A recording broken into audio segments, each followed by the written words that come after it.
नमस्कार प्रणाम। तो आज हम आ चुकल बनी छपरा के आमडाड़ी गांव में। यहाँ के मशहूर पेड़ा के दुकान बा। देखिए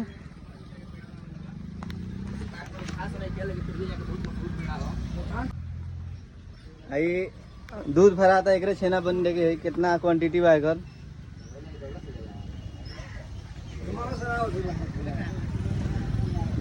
बाबा में क्या डाला पेड़ा में? दूध चीनी बस बस और कुछ ना।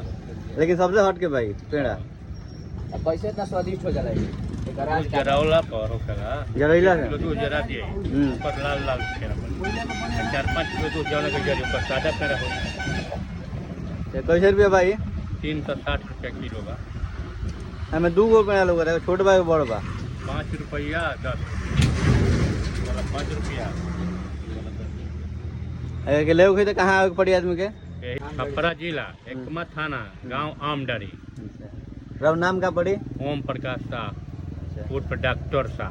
डॉक्टर साहब ई बा देखिए रेलवे फाटक भाई से जो सामने ही बा इनका दुकान।